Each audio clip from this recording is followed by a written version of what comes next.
Déjala morir. No vamos a pagar la cirugía, mi hijo le dijo al doctor mientras yo estaba en coma. Firmó la orden de no resucitar para ahorrarse dinero. Cuando desperté, no dije nada. Hice algo. Mucho peor que lo dejó en la ruina en 24 horas. Me llamo Esperanza Morales. Tengo 67 años. Soy enfermera jubilada del Hospital General de Querétaro. Trabajé 42 años cuidando a los enfermos y mi propio hijo firmó un papel para dejarme morir. Lo dijo como quien cancela una suscripción de revista, sin titubear, sin que le temblara la voz. Firmó la orden de no resucitar a las 11:18 de un martes por la noche. No porque los doctores le hubieran dicho que ya no había esperanza para mí, sino porque el departamento de cobranza le dijo cuánto iba a costar mantenerme viva. Eso fue todo lo que necesitó. Un número. Y cuando desperté 3 semanas después, golpeada, rota, apenas capaz de levantar mi propia cabeza, descubrí que la orden de no resucitar ni siquiera fue lo peor que hizo mientras yo estaba inconsciente. Lo que hice en las siguientes 24 horas no solo cambió mi vida, destruyó la suya. Y él nunca lo vio venir, porque olvidó algo sobre mí. Pero antes de continuar, hazme un favor. Cuéntame en los comentarios desde dónde me escuchas. Quiero saber hasta dónde está llegando mi historia. Ahora déjame llevarte 7 meses atrás, al día en que mi madre murió y todo comenzó a desmoronarse. Nací con un problema en el corazón, una malformación en las válvulas, así lo llamó el cardiólogo cuando era niña. Tenía 4 años cuando me abrieron el pecho. La cirugía duró 11 horas. La cuenta tardó 20 años en pagarse.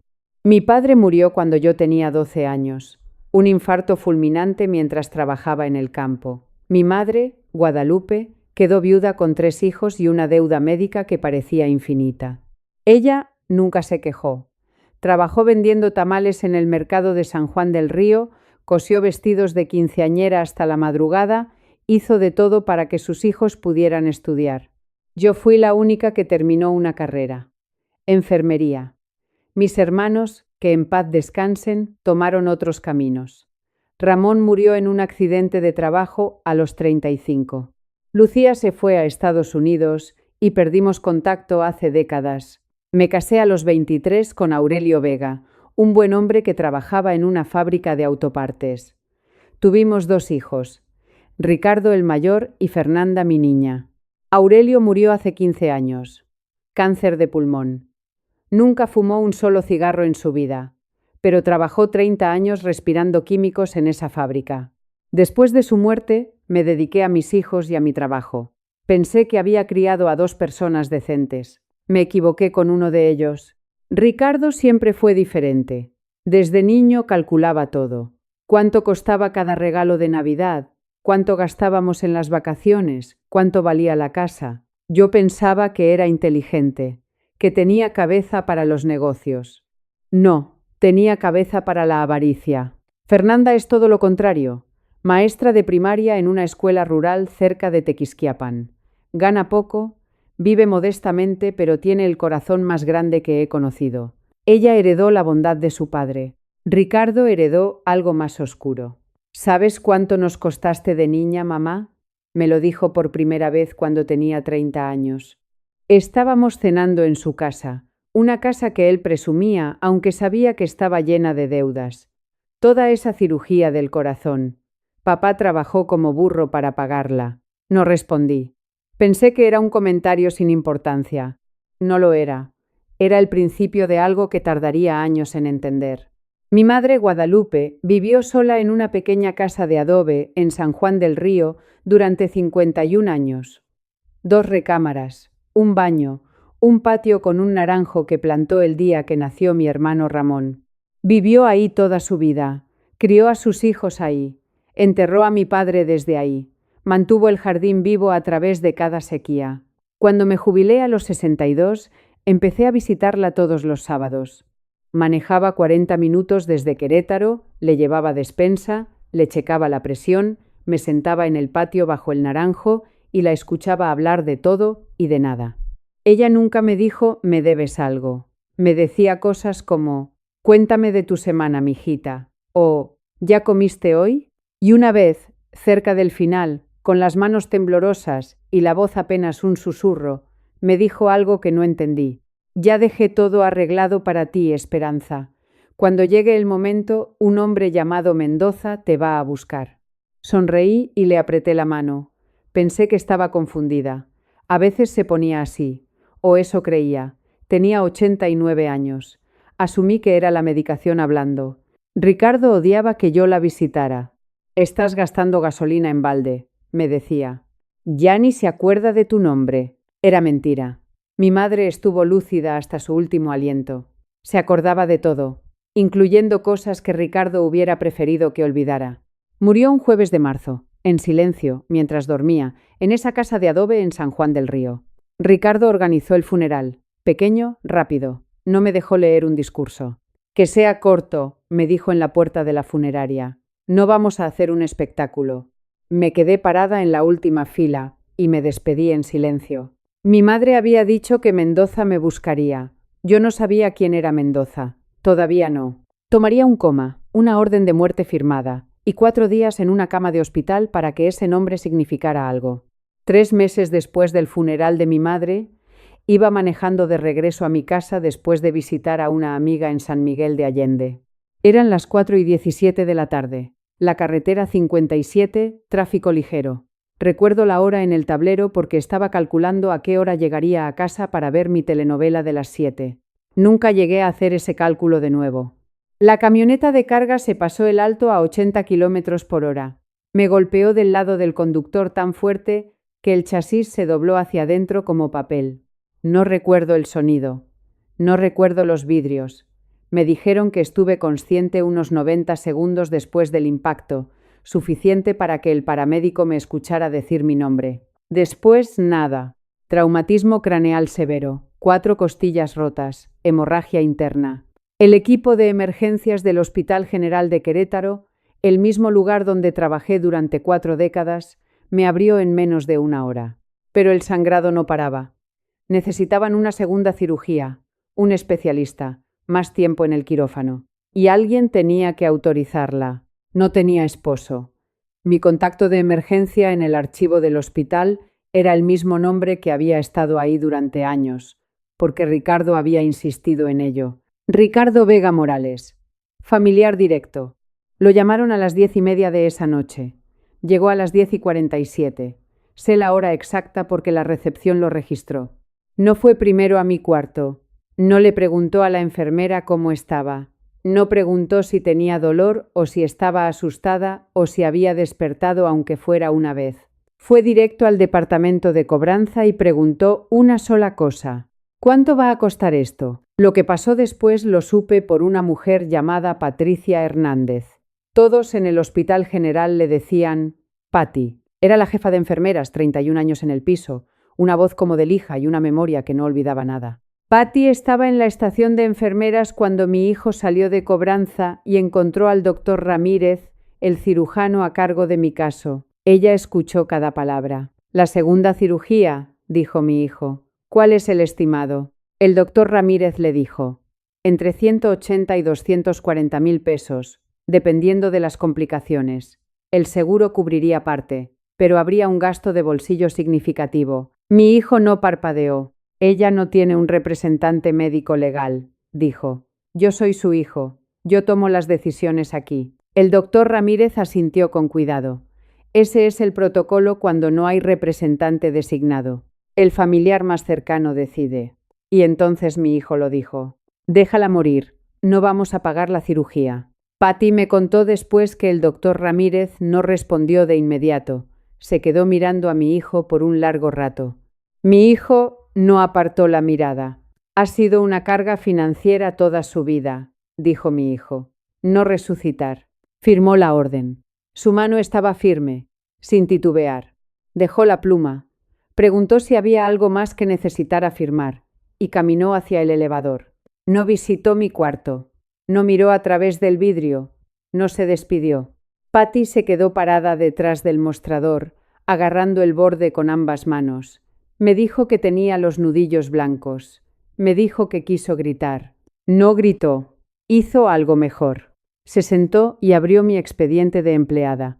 Cada enfermera del Hospital General llena un paquete de emergencia cuando entra a trabajar. Información de contacto, seguro, alergias y una designación de representante médico legal. La mayoría de la gente se salta esa última sección. Yo no. 3 años antes de esa noche, había firmado mi representación médica a nombre de mi hija Fernanda. Fernanda vivía a 45 minutos de distancia, en Tequisquiapan. Estaba listada claramente en mi expediente. Nombre, número de teléfono, parentesco. Patty la encontró en menos de 2 minutos. Llamó a Fernanda a las 11:14 de la noche. Fernanda contestó al segundo timbrazo. Patty le contó lo que había pasado. El accidente, el coma, la cirugía que necesitaba autorización y un hermano que acababa de firmar una orden para dejar morir a su madre. Fernanda no hizo preguntas. Solo dijo, «Ya voy para allá». Manejó 45 minutos bajo la lluvia. Entró al Hospital General a las 12:51 de la madrugada, con su credencial de elector, una copia del formato de representante que había guardado en su archivero, y las manos todavía temblando. Revocó la orden de no resucitar. Autorizó la cirugía. El doctor Ramírez entró al quirófano en menos de 1 hora. Ricardo ya estaba en su casa para entonces, dormido. No tenía idea de que la orden había sido anulada. Hasta donde él sabía, las máquinas se detendrían y el hospital lo llamaría en la mañana con la noticia. Patty no lo llamó, tampoco Fernanda. Nadie lo hizo. En cambio, Patty hizo una cosa más antes de que terminara su turno. Abrió un reporte de incidente interno, el tipo que se llena cuando un miembro del personal presencia algo preocupante. Documentó cada palabra que mi hijo había dicho. Las horas exactas, la firma de la orden y el hecho de que había mentido al decir que yo no tenía representante médico legal. Lo archivó, bloqueó su computadora y se sentó sola en el cuarto de descanso durante 20 minutos. Ricardo Vega se fue a dormir esa noche creyendo que su madre estaría muerta para la mañana. Durmió tranquilo y al día siguiente cometió su segundo error, el que le costaría todo lo que tenía. Mi hijo despertó a la mañana siguiente esperando una llamada del hospital. 1 hora de defunción, tal vez un formulario que firmar. Ya había ensayado lo que le diría a la gente. Podía imaginarlo. El quiebre en su voz, la mano en el corazón. La perdimos. Las heridas fueron demasiado graves, pero la llamada no llegó. No porque alguien le hubiera dicho que yo estaba viva. Simplemente no llegó. Y en lugar de llamar al hospital él mismo, en lugar de manejar hasta allá y preguntar por su madre, Ricardo Vega pasó ese miércoles por la mañana haciendo algo completamente diferente. Fue a robar mi casa. Esto es lo que yo no sabía en ese momento, lo que no sabría hasta semanas después. Mi madre, Guadalupe, ya había transferido la casa de San Juan del Río a mi nombre antes de morir.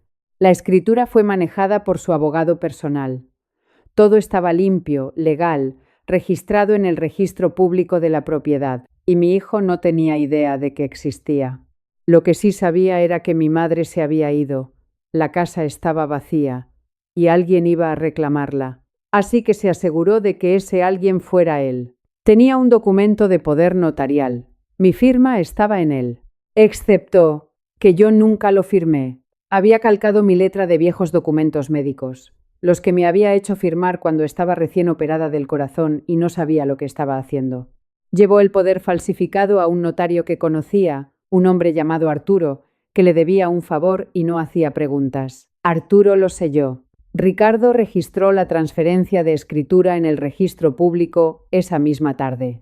Para el jueves, la casa estaba a su nombre. Para el viernes, había ido al banco y solicitado una hipoteca sobre ella. 450.000 pesos. El crédito fue aprobado.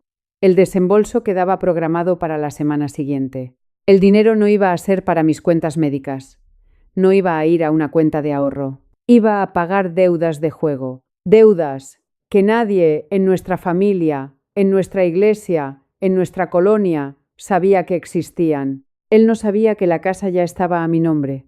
No sabía cómo había llegado ahí. Y ciertamente no sabía sobre el hombre que mi madre había llamado Mendoza. Pero aquí está la cosa sobre las firmas falsificadas. Se sostienen solo mientras nadie mire de cerca. Y alguien estaba a punto de mirar muy, muy de cerca. Abrí los ojos un martes, 3 semanas después del accidente. La luz era blanca azulada, el tipo de luz que solo existe en los hospitales. Demasiado brillante, demasiado plana, sin calidez. Conocía esa luz. Había trabajado bajo ella durante 42 años, pero nunca había estado de este lado. Mi garganta estaba en carne viva.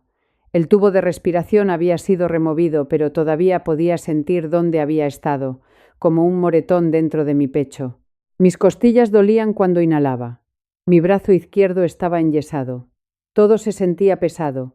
Hasta parpadear requería esfuerzo. La primera cara que vi fue la de Patty. No la de mi hijo, no la de mi hija, Patty. Estaba parada junto a la ventana con los brazos cruzados, vigilando mis monitores.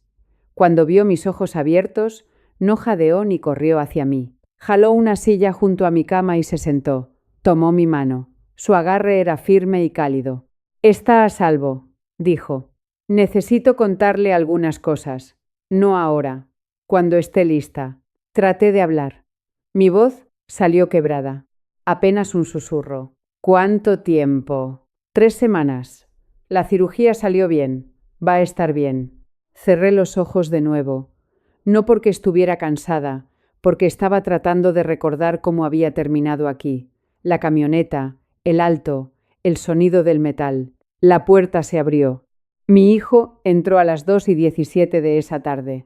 Las enfermeras lo registraron. Lo sé, porque lo verifiqué después. Se quedó parado en el marco de la puerta por un momento. Observé su cara cuidadosamente. Había algo ahí. Un parpadeo. Medio segundo antes de que su expresión se reacomodara en algo más suave. Algo practicado. He leído 1000 caras en la terapia intensiva. El miedo a perder a alguien se ve diferente del miedo a ser descubierto. Corrió a mi cama. Me agarró la mano. Lágrimas corrían por sus mejillas. «Ay, mamá, estábamos tan asustados. Gracias a Dios que estás bien». Lo miré. Las lágrimas, el labio tembloroso. «Hola, hijo», dije. Fernanda llegó esa noche, no con flores de internet. Llegó ella misma, con los ojos rojos de tanto llorar, y me abrazó con cuidado de no lastimarme las costillas. «Mamá», fue todo lo que pudo decir antes de quebrarse. La sostuve con mi brazo bueno. Mi niña, mi Fernanda. 2 días después ya podía sentarme sola. Patty esperó hasta el cambio de turno de la tarde, cuando el pasillo estaba tranquilo y la puerta podía quedarse cerrada sin que nadie preguntara por qué. Jaló la misma silla junto a mi cama. No se sentó de inmediato. Se quedó parada un momento, mirándome como si estuviera tratando de decidir por dónde empezar. «Solo dígalo, Patty». Se sentó. La noche de su accidente, su hijo vino al hospital. Lo sé. Me dijo que estuvo aquí todos los días. No estuvo. Vino una vez. Esa noche. Habló con el doctor Ramírez. Preguntó cuánto iba a costar su cirugía. No la interrumpí. Mantuve mi mano quieta sobre la cobija. Le dijo al doctor Ramírez que usted no tenía representante médico legal. Dijo que él era el único que tomaba decisiones. Y luego firmó una orden de no resucitar. El cuarto estaba en silencio. El monitor sonaba. Conté 3 pitidos antes de hablar. Firmó una orden de no resucitar. Sí, para mí. Sí. ¿Qué dijo exactamente? Patty me miró directo. Déjala morir. No vamos a pagar la cirugía. Ha sido una carga financiera toda su vida. Cerré los ojos. No porque estuviera sorprendida, porque finalmente tenía las palabras para algo que había sentido toda mi vida. La forma de una verdad que siempre había conocido, pero nunca había escuchado en voz alta. Era una partida en un libro de contabilidad, un costo, un número en una cuenta que nunca dejaba de crecer. Abrí los ojos. ¿Cómo estoy viva? Encontré a su representante en su expediente de empleada. Fernanda. La llamé. Manejó hasta acá en medio de la noche y autorizó la cirugía. Está registrado lo que él hizo. Reporte de incidente archivado con fecha y hora. Sus palabras exactas. Me quedé mirando el techo por un largo rato. Luego miré a Patty. Páseme mi teléfono. Alcanzó el cajón de mi mesa de noche y me lo entregó. Lo encendí. 32 llamadas perdidas de mi hijo. 8 de su esposa. Ninguna de Fernanda porque ella ya estaba aquí. Pasé todas. Abrí mis contactos y encontré un nombre al que no había llamado en meses, un nombre que mi madre me había dado. Mendoza. El teléfono sonó 2 veces. Licenciado Mendoza, buenas tardes. La voz era calmada, medida, el tipo de voz que ha leído 10.000 documentos y no se sorprende por ninguno. Licenciado Mendoza, mi nombre es Esperanza Morales. Creo que mi madre. Señora Morales, me interrumpió gentilmente. He estado tratando de contactarla durante 4 meses. Apreté el teléfono más fuerte. Mis costillas protestaron. No me importó, me explicó. Guadalupe había ido a su oficina 2 años antes de morir. Se sentó frente a su escritorio, con los ojos agudos y la mente clara, y le dijo que quería hacer un testamento. No a través del abogado de la familia, no a través de nadie que su nieto pudiera conocer, a través de él, en privado, notariado por su propio personal, sellado. El testamento era simple. La casa en San Juan del Río para Esperanza Morales únicamente. Una cuenta de ahorro con 170.000 pesos para Esperanza Morales únicamente. Ningún otro nombre. Sin condiciones. El testamento se ejecutó hace 5 meses, dijo el licenciado Mendoza. El juzgado lo confirmó. La transferencia de escritura a su nombre fue registrada. Envié cartas certificadas a su dirección. Fueron devueltas. Llamé a su número de teléfono. Alguien me dijo que usted se había mudado fuera del estado y no quería ser contactada.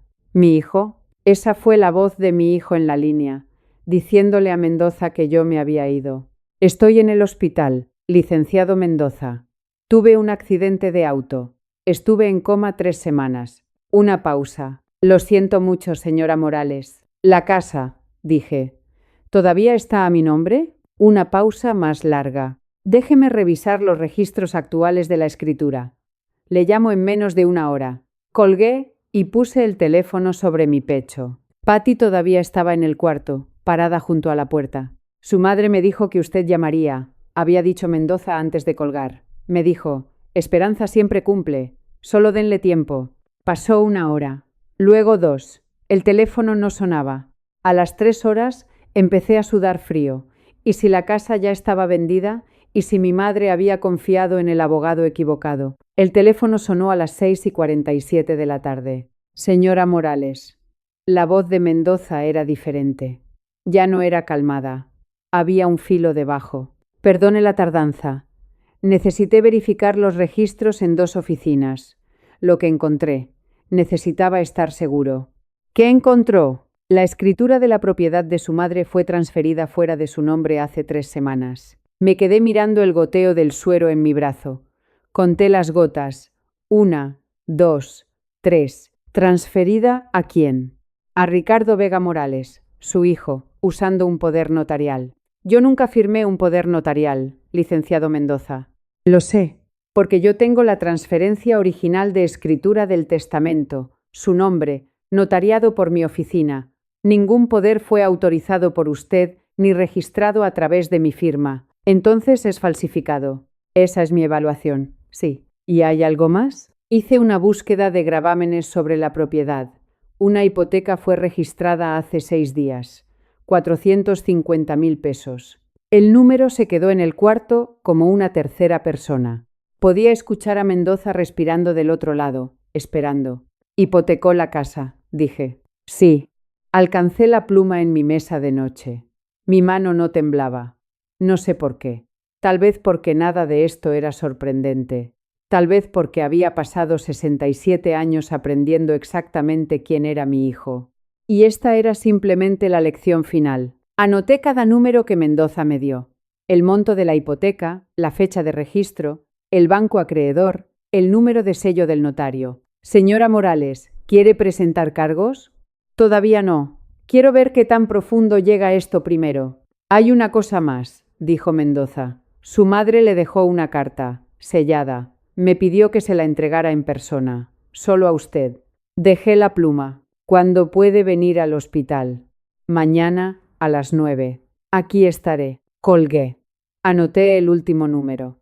Luego me volteé hacia Patty, que había estado parada en silencio junto a la ventana todo el tiempo. Patty, dije. ¿A qué hora firmó mi hijo la orden de no resucitar? 11:18 de la noche. También anoté eso. Ricardo Vega visitó a su madre la siguiente tarde, con un ramo de rosas amarillas y un tupper de tamales que su esposa Marisol había hecho. Puso ambas cosas en la mesa junto a mi cama, me besó la frente y se sentó con el suspiro de un hombre que carga un peso enorme. Era bueno para esto, la actuación. Lo había visto toda mi vida, en las juntas de padres de familia, en las posadas, en las cenas de Navidad. El hijo dedicado, el proveedor silencioso, el hombre que sacrificó todo y nunca se quejó. Los doctores dicen que sales en una semana, dijo, apretándome la mano. Vamos a encargarnos de todo. Gracias, hijo. Marisol vino esta vez. Primera visita desde el accidente. Se quedó parada al pie de mi cama con su teléfono en la mano y una sonrisa apretada que no le llegaba a los ojos. Estábamos tan preocupados, dijo. No pude dormir en semanas. La miré. Ella miró la ventana. Cuando Ricardo empezó a hablar de familia, noté que Marisol tragó saliva y bajó la mirada. No lo contradijo, pero tampoco lo miró. Mi hijo se inclinó hacia adelante, su voz baja y cálida, la voz que usaba cuando quería que te sintieras protegida. No te preocupes por las cuentas del hospital, mamá. Lo vamos a resolver como familia. Para eso es la familia. Para eso es la familia. El hombre que firmó mi sentencia de muerte estaba sentado junto a mi cama, tomándome la mano, hablándome de familia. Como familia, repetí. Le apreté la mano de vuelta. Sonreí. Él también sonrió, satisfecho. Pensó que el guión estaba funcionando. Se quedaron 40 minutos. Ricardo habló del clima, del América, de una fuga que había reparado para un cliente el sábado. Marisol revisó su teléfono 11 veces. Luego se fueron. Vi la puerta cerrarse detrás de ellos. Me quedé quieta 10 segundos. El cuarto estaba en silencio. Luego tomé mi teléfono y llamé a Mendoza. Licenciado Mendoza, ¿cuándo puede venir? Traiga la carta. El licenciado Mendoza llegó a las 9 de la mañana siguiente. Era más bajo de lo que había imaginado. Un hombre tranquilo con traje gris, lentes de armazón plateado, un portafolios de piel que había visto décadas de uso. Me estrechó la mano suavemente, consciente de la línea del suero, y jaló una silla junto a mi cama. Su madre hablaba de usted seguido, dijo. En cada reunión la mencionaba. Abrió el portafolios. Adentro había un sobremanila sellado. La letra de mi madre en el frente. Solo mi nombre. Esperanza. Rompí el sello con cuidado. Adentro había una sola hoja de papel, doblada 2 veces. Su letra era delgada pero firme. Había escrito esto mientras todavía podía sostener una pluma. Esperanza. Sé que tu hijo va a tratar de quitarte todo. Ya lo ha hecho durante años. Mi pensión, mis ahorros, cosas que nunca te conté porque no quería romper a la familia. Ese fue mi error. No cometas el mismo. La casa es tuya. El dinero es tuyo. El licenciado Mendoza tiene todo el papeleo. No dejes que nadie te quite lo que es tuyo. Ni siquiera tu hijo. Especialmente tu hijo. Eres más fuerte que yo, mijita. Siempre lo has sido. Perdóname por no decir esto mientras todavía podía tomarte la mano. Te quiero siempre, tu mamá. Lloré por primera vez desde que desperté, desde el accidente, desde las palabras de Patty, desde cada revelación fría que se había apilado encima del anterior como ladrillos. Lloré, no porque fuera débil, porque mi madre me había visto, toda yo, y había planeado para este momento de la manera en que planeaba todo, en silencio, con cuidado, con un amor que no necesitaba aplausos. Mendoza esperó. Puso una carpeta gruesa sobre la cobija junto a mí cuando estuve lista. El testamento original, los registros del juzgado, la transferencia de escritura a mi nombre y la búsqueda de gravámenes mostrando la hipoteca de mi hijo. Tiene todo lo que necesita, dijo. ¿Qué quiere hacer? Me limpié la cara. Me senté más derecha. Mis costillas gritaron. No me importó. Quiero hacer esto bien. Quiero hacerlo públicamente. Y quiero que esté hecho antes del domingo. Mendoza levantó una ceja. ¿Qué hay el domingo? Nuestra parroquia tiene su reunión comunitaria mensual. Mi hijo es ministro extraordinario de la comunión. Nunca falta. 10 días después de que desperté, me dieron de alta. Todavía estaba adolorida, todavía lenta, todavía con moretones en lugares que no podía ver. Pero podía caminar, podía pensar y podía tomar decisiones. Eso era todo lo que importaba. Mi hijo llegó a las 10 de la mañana para recogerme. Había traído una maleta. «¿Te vas a quedar con nosotros hasta que te recuperes?», dijo. No preguntó. Lo anunció de la manera en que anunciaba todo, sin argumentos. «Qué amable, hijo, pero Fernanda va a pasar por mí. Tiene un cuarto extra». Su cara cambió. No dramáticamente. Ricardo Vega nunca dejaba que la máscara se deslizara mucho, pero las esquinas de su boca se apretaron. «¿Prefieres quedarte con Fernanda que con tu propio hijo? Ella ha sido mi contacto de emergencia durante 3 años».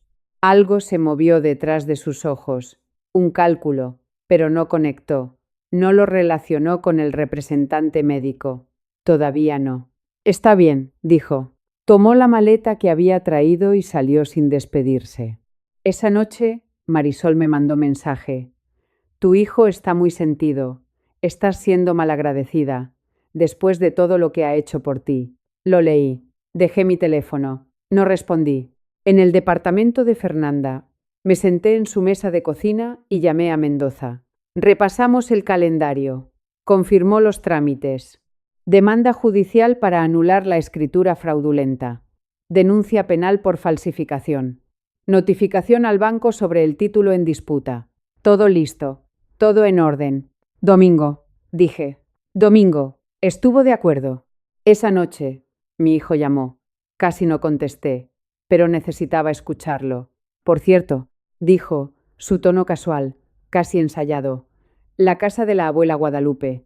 He estado encargándome de lo de la herencia. No te preocupes. Te explico cuando te sientas mejor».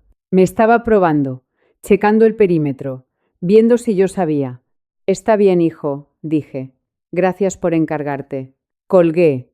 Puse el teléfono boca abajo sobre la mesa. Fernanda me observaba desde la puerta de la cocina. «¿Cómo haces eso?», preguntó. «¿Cómo puedes sonar tan tranquila?» «Práctica», dije. 67 años de práctica. Déjame contarte sobre la parroquia de mi hijo. La parroquia de Nuestra Señora de la Asunción está en una calle arbolada en una colonia de clase media de Querétaro. Torre blanca, ladrillo café, estacionamiento que se llena cada domingo a las 9:45. Asisten unas 150 personas cada semana. Familias, jubilados, dueños de pequeños negocios, maestros, el tipo de congregación donde todos conocen tu nombre, los nombres de tus hijos y qué llevaste a la última posada. Ricardo había sido ministro extraordinario de la comunión ahí durante 12 años. Recibía a la gente en la puerta. Leía las lecturas desde el ambón. Organizaba el desayuno de hombres. Estrechaba cada mano después de la misa, miraba a la gente a los ojos, preguntaba por sus hijos. Cuando la parroquia necesitó un techo nuevo, Ricardo lideró la campaña de recaudación. Cuando la caldera de alguien se descompuso en enero, Ricardo la reparó gratis y no aceptó un peso. El padre Miguel lo mencionaba en las homilías. Un hombre de fe y sacrificio. Esa era la frase. La había escuchado tantas veces que la sentía en los dientes. Cada primer domingo del mes, la parroquia hacía una reunión comunitaria en el salón parroquial. Mesas plegables, cazuelas de arroz y mole, platos de cartón, un micrófono de pie cerca del frente conectado a una bocina pequeña que zumbaba quedito. Ricardo siempre hablaba de gratitud, de familia, de lo que significaba dar sin esperar nada a cambio. 150 personas creían cada palabra. Este domingo era el primer domingo del mes. Llamé a Mendoza el sábado por la noche. ¿Puede estar ahí al mediodía? Estaré a las 11:30. Colgué y me senté en el sillón de Fernanda. Mis costillas todavía me dolían cuando respiraba muy profundo. Los moretones en mis brazos habían cambiado de morado a amarillo. Ya podía caminar sin hacer muecas. Lento pero derecha. No estaba planeando una escena. Estaba planeando una conversación. Pero cuando 150 personas están en el cuarto, cada conversación se convierte en un escenario. Domingo por la mañana, 7 de la mañana. Desperté antes de la alarma. Me paré frente al espejo del baño de Fernanda y me miré. El moretón a lo largo de mi quijada casi había desaparecido. El de debajo de mi ojo izquierdo se había vuelto de un verde tenue. Mi clavícula todavía me dolía cuando levantaba el brazo muy alto. Me veía como alguien a quien había golpeado una camioneta, porque así era. Me puse una blusa blanca de botones y pantalones negros. Simple, limpio, sin joyería excepto los pequeños aretes de plata que mi madre me había regalado en mi cumpleaños 60. Me recogí el pelo, me lavé la cara, no me molesté con maquillaje. Tomé el folder manila de la mesa de la cocina. Adentro, copias del testamento de mi madre, la escritura original a mi nombre, los registros del gravamen mostrando la hipoteca de mi hijo y el reporte de incidente que Patty me había dado. El que tenía las palabras de mi hijo impresas en tinta negra en papel membretado del hospital. Metí el folder en mi bolsa. Fernanda manejó. No hablamos mucho. Dio vuelta en la calle de la parroquia a las 11:20 y se estacionó cerca del fondo del estacionamiento. La torre captaba el sol. ¿Estás segura de esto?, preguntó. Nunca he estado más segura. Me apretó la mano. Pase lo que pase ahí adentro. Voy a estar aquí afuera. Asentí. Abrí la puerta del carro. Mendoza ya estaba ahí. Lo vi cerca de la entrada. Traje gris, portafolios de piel, parado junto a la imagen de la Virgen con la paciencia de un hombre que cobra por hora y no tiene otro lugar donde estar. Me vio. Asintió una sola vez. Caminé por las puertas principales. La misa ya había comenzado. Cantos, aire tibio, el olor de alfombra vieja e incienso. Me deslicé en la última banca y me senté. Mi hijo estaba en la primera fila. Se volteó al escuchar la puerta, me vio. Su cara se iluminó. El hijo orgulloso. El ministro dedicado. El hombre de fe y sacrificio. Levantó la mano y saludó. Le devolví el saludo. Un saludo pequeño, un saludo paciente. Marisol estaba sentada junto a él. Me echó un vistazo. No saludó. La misa terminó al mediodía. La congregación se movió hacia el salón parroquial. Un cuarto amplio de techo bajo con luces fluorescentes y mesas plegables acomodadas en filas. Charolas de aluminio con chilaquiles y frijoles refritos. Platos de cartón apilados junto a una torre de servilletas. El micrófono de pie cerca del frente, conectado a una bocina pequeña que zumbaba quedito. Ricardo ya estaba ahí arriba. Siempre lo estaba. Se paró junto al micrófono con las manos entrelazadas frente a él, esperando a que el cuarto se calmara. 150 personas encontraron sus asientos. Sillas raspaban contra el piso. Niños corrían entre las mesas. Tocó el micrófono. Buenas tardes a todos.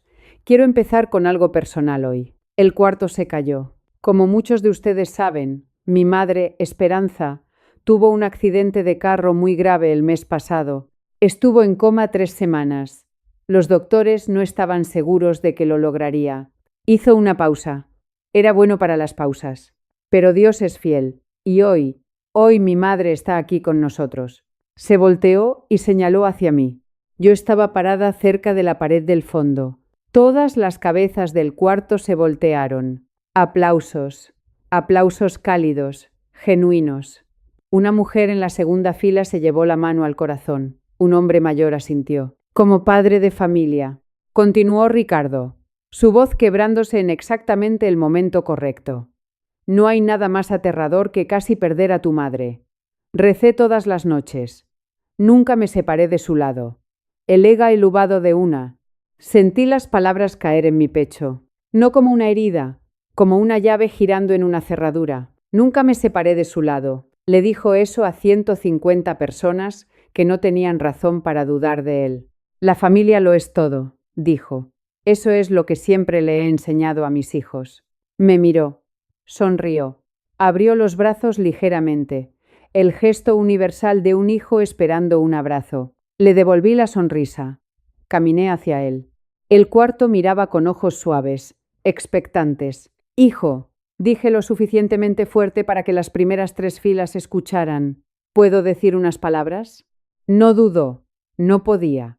No frente a 150 personas que acababan de escucharlo llamarme su milagro. Claro, mamá. Me dio el micrófono. Su sonrisa era amplia, confiada. Se hizo a un lado, las manos detrás de la espalda, interpretando el papel de apoyo perfectamente. Envolví mis dedos alrededor del micrófono. Estaba tibio de su agarre. No lo miré a él, miré al cuarto. Gracias a todos por sus oraciones. De verdad estoy agradecida de estar parada aquí. Hice una pausa, pero necesito corregir algo que mi hijo acaba de decir. El cuarto estaba quieto. La sonrisa de Ricardo se desvaneció un grado. Mi hijo no rezó junto a mi cama. Estuvo en el hospital una vez, la noche del accidente. No fue a verme. Fue primero al departamento de cobranza. Podía sentir a Ricardo moviéndose junto a mí. No me volteé. Preguntó cuánto iba a costar la cirugía. Y cuando le dijeron, dijo, y estas son sus palabras exactas, documentadas en un reporte de incidente del hospital. Respiré. Déjala morir. No vamos a pagar la cirugía. Ha sido una carga financiera toda su vida. Silencio. No del tipo cómodo, del tipo que presiona contra tus tímpanos. Luego firmó una orden de no resucitar. Alguien en medio del cuarto inhaló bruscamente. Una mujer en la primera fila se tapó la boca. Estoy viva porque una colega, una enfermera de ese hospital, encontró a mi representante médico legal y llamó a mi hija en medio de la noche. Mi hija manejó 45 minutos bajo la lluvia para autorizar la cirugía. Mi voz era firme. No mi hijo, no mi nuera, mi hija. Ricardo dio un paso adelante. Mamá, para. No sabes lo que. No he terminado, hijo. Este no es el lugar. Tú escogiste una iglesia para mentir. Yo estoy escogiendo la misma iglesia para la verdad. ¿Estás confundida? Los medicamentos. Tengo los registros del hospital aquí mismo. El cuarto no se movió. Nadie alcanzó su agua. Nadie checó su teléfono. 150 personas estaban conteniendo la respiración. Ricardo dejó de hablar. La puerta lateral del salón parroquial se abrió. El licenciado Mendoza entró. Traje gris, portafolios de piel, sin prisa. No buscó un asiento en el cuarto. Caminó directamente al frente, puso su portafolios en la mesa plegable más cercana y se paró junto a mí con la autoridad tranquila de un hombre que ha hecho esto 1000 veces. Mi hijo lo vio. Y por primera vez en mi vida, la primera vez que puedo recordar, vi a Ricardo Vega verse genuinamente asustado. No enojado, no ofendido, asustado. Este es el licenciado Mendoza, dije al micrófono. Es el abogado de mi madre, Guadalupe. Un murmullo pasó por el cuarto. El nombre de mi madre todavía significaba algo aquí. Había asistido a esta parroquia durante 35 años. Mi madre me dejó su casa y sus ahorros en un testamento notariado ejecutado por el juzgado hace 5 meses. Hice una pausa para dejar que eso se asentara. Mi hijo no sabía nada de esto, porque mi madre no confiaba en él. Ricardo abrió la boca. La cerró. Mientras yo estaba en coma, continué. Mi hijo falsificó mi firma en un poder notarial, transfirió la casa a su nombre y sacó una hipoteca de 450.000 pesos sobre ella. Escuché un jadeo. Luego un plato golpeó el piso en algún lugar cerca de las mesas del fondo. La mano de alguien se había aflojado. Un tenedor resonó contra el piso. La voz de Ricardo salió más fuerte ahora, tensa. Eso es mentira. Mi abuela dejó esa casa para la familia, no solo para ti. Mendoza abrió su portafolios, levantó un solo documento, el testamento original, y lo sostuvo para que la gente en las primeras filas pudiera ver el sello del notario. Tengo el testamento original aquí mismo, señor Vega. Su voz era pareja, casi gentil, únicamente para Esperanza Morales. Su nombre no aparece en ninguna parte de este documento. Ricardo miró a Marisol. Marisol estaba mirando el piso. Bajé el micrófono por un momento y le hablé directamente a mi hijo, sin susurrar, sin gritar, solo hablando. No estoy aquí para humillarte, hijo. Estoy aquí porque trataste de dejarme morir y cuando eso no funcionó me robaste. Ricardo se volteó hacia el cuarto. Su quijada estaba apretada, sus ojos buscando un aliado. Está muy medicada, dijo. Este es un asunto familiar privado. Una voz desde la fila del fondo. Entonces, ¿por qué hay un abogado aquí, Ricardo? El padre Miguel, parado cerca de la mesa de café, habló quedito. Ricardo, Creo que todos deberíamos escuchar esto. Ricardo cambió de táctica. Se suavizó. Dejó caer los hombros. Dejó que su voz se quebrara. He sacrificado todo por esta familia. Las cuentas médicas de mi mamá casi nos llevaron a la quiebra cuando era niño. Hice lo que pensé que era lo mejor. Hiciste lo más barato, hijo. Hay una diferencia. No tienes idea de la presión que he tenido. Las deudas, él. Se detuvo. Se dio cuenta de lo que casi había dicho. Su boca se cerró como una puerta. Marisol se paró de su silla. Su cara estaba blanca. Ricardo, deja de hablar. Ricardo le agarró el brazo. Diles, Marisol. Diles que estaba tratando de proteger a la familia. Marisol se soltó. Me miró a mí, luego al piso, luego a la salida. No puedo con esto, dijo. Caminó hacia la puerta. Y cuando pasó junto a mí, lo suficientemente cerca para que solo yo pudiera escuchar, susurró 6 palabras que voy a cargar el resto de mi vida. Yo debí haber llamado a Fernanda. Luego se fue. Vi la puerta cerrarse detrás de mi nuera. El cuarto todavía me observaba. Me volteé hacia la congregación. No les estoy contando esto para destruir a mi hijo. Les estoy contando esto porque durante 12 años él ha estado parado en este micrófono diciéndoles quién es. Creo que merecen saber la verdad. Luego me volteé hacia Ricardo. Estaba parado con la espalda casi contra la pared ahora. Sus manos estaban a los lados. El ministro confiado que había abierto esta reunión se había ido. En su lugar había un hombre que se veía más pequeño de lo que jamás lo había visto.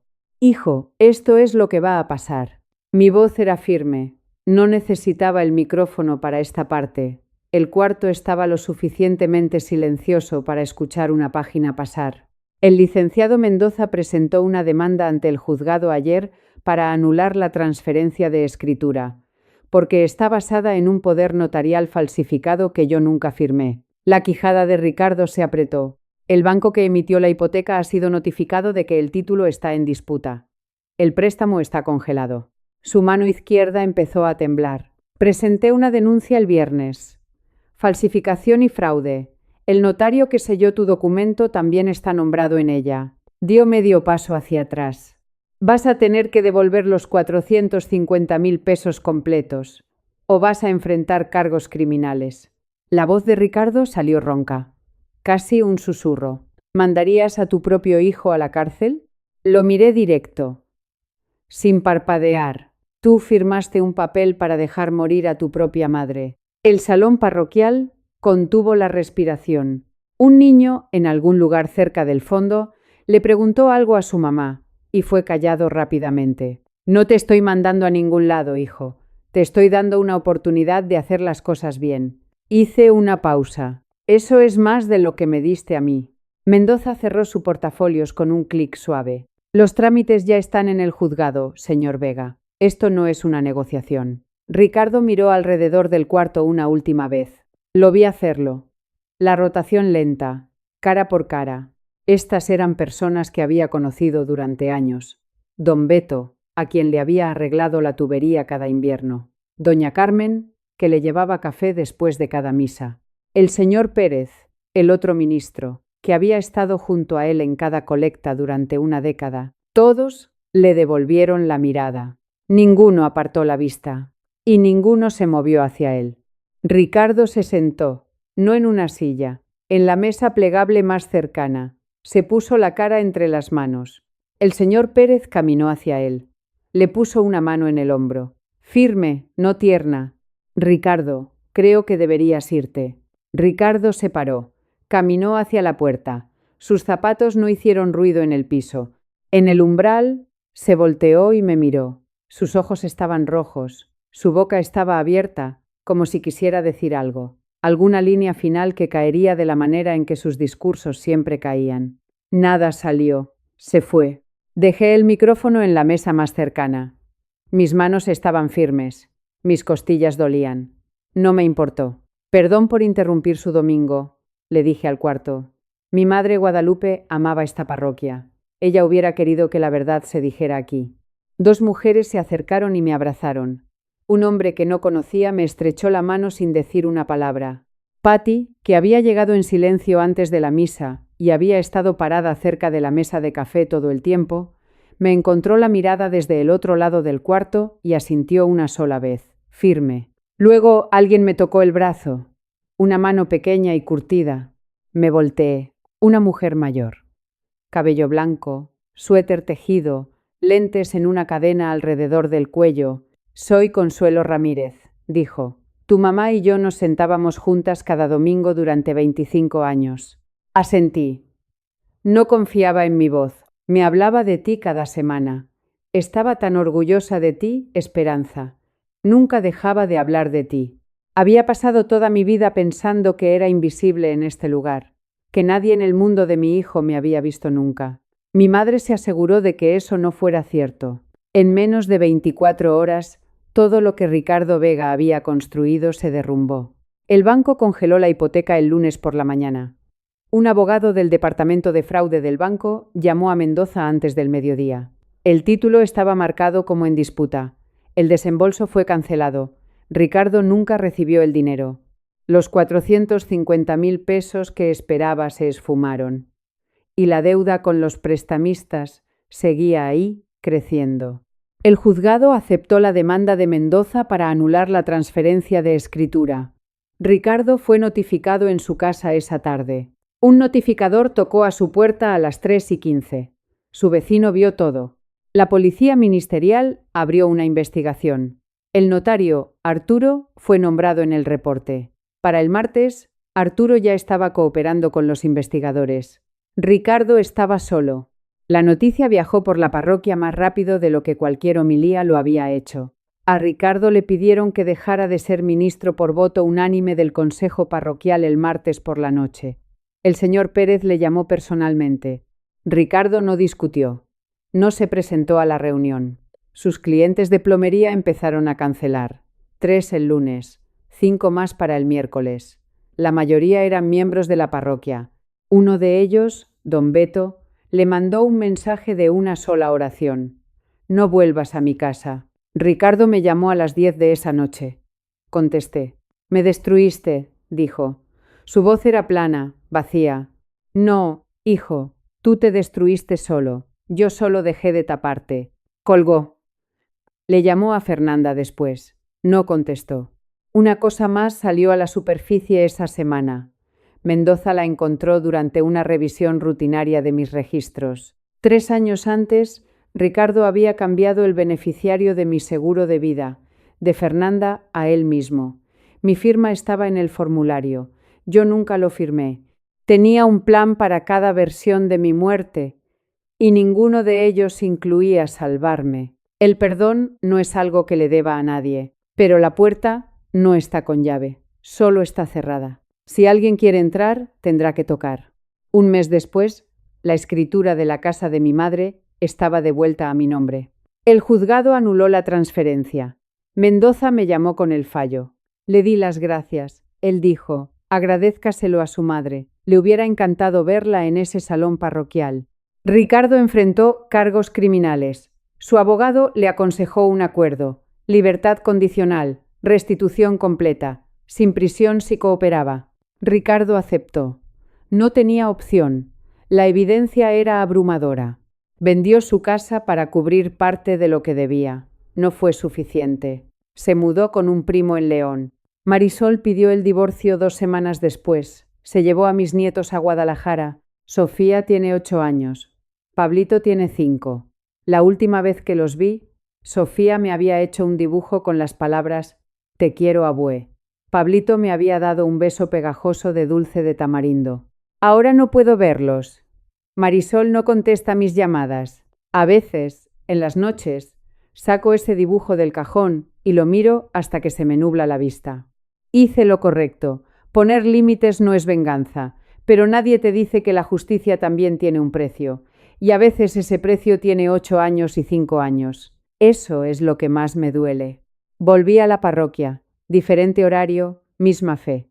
Me siento en la segunda fila ahora, porque ya no me escondo atrás. Un sábado de octubre manejé a San Juan del Río. Caminé hasta la casa de adobe con el patio del Naranjo. Tiré la llave en la puerta principal. Mi llave, en mi puerta, y entré. Naranja. Eso fue lo primero que olí. El aroma del naranjo que mi madre cuidó durante 51 años. Su foto estaba en la repisa, las dos juntas en el patio. No recuerdo quién la tomó. Me senté en su mecedora. No encendí la televisión. Solo me senté. Por primera vez estaba en una casa que era mía. No porque me hubiera ganado la aprobación de nadie, sino porque alguien me había amado lo suficiente para asegurarse de que estaría bien. Solía creer que ser buena madre significaba absorber todo lo que mi familia me lanzara, cada insulto, cada chantaje. Lo tomaba todo y decía gracias, porque pensé que eso era lo que el amor requería: silencio, gratitud, obediencia. Estaba equivocada. Poner un límite no es venganza, es supervivencia. Y a veces la supervivencia se ve como un hombre tranquilo con traje gris, una pila de papeles notariados, y el valor de pararse frente a 150 personas y decir: esto es lo que realmente pasó. No odio a mi hijo. Odiarlo significaría que todavía controla cómo me siento. Ya no lo hace. Es un hombre que tomó decisiones terribles. Eso explica por qué ya no necesito cargar su peso. Si estás escuchando esto y te ves en algún lugar de mi historia, quiero que escuches esto. No le debes a nadie tu salud, no le debes a nadie tu casa, y no le debes a nadie tu vida. Mi madre me enseñó eso. Con una carta, una casa y un abogado llamado Mendoza. Todavía voy a misa. Misma parroquia, diferente horario, mismo Dios. Me siento en la segunda fila. No porque necesite que me vean, porque terminé de esconderme atrás. Gracias por quedarte conmigo hasta el final.